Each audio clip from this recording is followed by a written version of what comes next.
आंतरिक सुरक्षा के विषयों पर, और विद्यार्थी परिषद ने अपने स्थापना काल से ही कोई उद्देश्य रखे, उन उद्देश्यों को लेकर विद्यार्थी परिषद लगातार काम कर रहा है। स्थापना काल में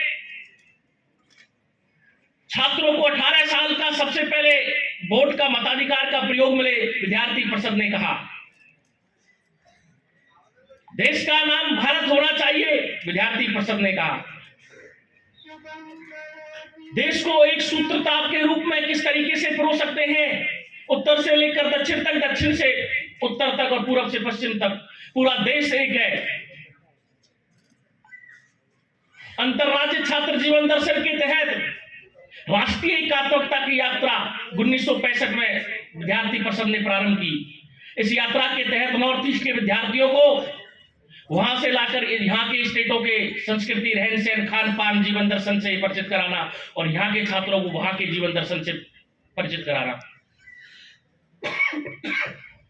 अभी आप देख रहे होंगे कि हो सकता है यहाँ गुजरात में भी 2 जगह टूर आएंगे जिसमें नॉर्थ ईस्ट के विद्यार्थी यहाँ पर कुछ समय के लिए रुकने वाले हैं। साथियों,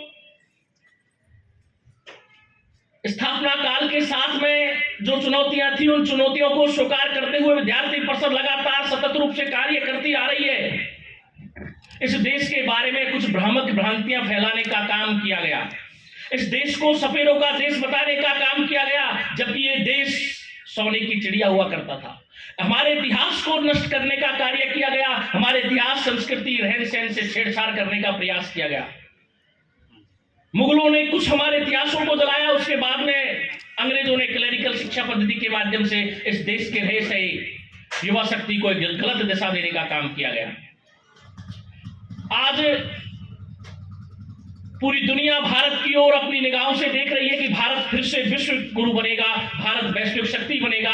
और इस वैश्विक शक्ति को किसी के लिए आक्रमण करने के लिए नहीं, दुनिया में यदि शांति स्थापित करनी है, दुनिया में शांति सद्भाव का मार्ग स्थापित करना है, तो भारत का विश्व गुरु बनना बहुत जरूरी है।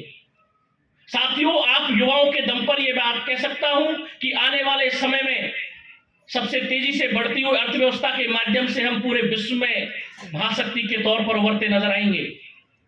अभी आप देख रहे होंगे कि G20 की अध्यक्षता भारत को मिली, तो कुछ लोगों को लगा कि भारत तो फिर से पूरे विश्व में अपने आयाम स्थापित करेगा। BBC नाम की डॉक्यूमेंट्री, ब्रिटिश ब्रॉडकास्टिंग सर्विसेज, जो कि शुरू से ही भारत के विरोध में रहे, जिन्होंने भारत को लूटा, यहाँ की खनिज संपदा को लूटा, उनको लगा कि भारत तो वैश्विक महाशक्ति बन रहा है। अपने नए एजेंडे सेट करते हुए इस तरीके की डॉक्यूमेंट्री लाई गई, और दुनिया में किस तरीके से भारत की छवि को बिगड़ा जा सके, उसका काम यहाँ कुछ ऐसा सामाजिक शक्तियां कर रही हैं। कॉलेज कैंपसों में इस तरीके के युवाओं को बरगलाने का काम। इसलिए आज का युवा कल का नागरिक नहीं, आज का नागरिक है। हम हमारा डिसीजन लेना जानते हैं, क्या गलत है क्या सही है। हम शब्द वंश के हरकारे सब सच कहना अपनी परंपरा, हम उस कबीर की पीढ़ी जो बाबर अकबर से नहीं डरा, वाणी का दूत नहीं डरता इन अनुदानित सेवाओं से। इसलिए किसी लोभ, किसी लालच में ये पूरे देश का युवा आने वाला नहीं है। तो मेरा तो आपसे यही निवेदन है, यही आग्रह है कि जिस तरीके से कुछ लोग इस देश की छवि को बिगाड़ने का काम कर रहे हैं, हमें उनकी बातों में नहीं आना है। कुछ लोग हमारे जनजाति, अनुसूचित जाति भाइयों को बरगलाने का काम कर रहे हैं। सभी भाई बहन प्यार प्रेम से रहें, हम सभी कंधे से कंधा मिलाकर सभी जातियों के साथ में चले और जात पात का भूल भेदभाव मिटाकर हिंदू तन मन हिंदू जीवन, रग रग हिंदू मेरा परिचय, यह हमारे स्वर्गीय प्रधानमंत्री अटल बिहारी वाजपेयी जी ने कहा था।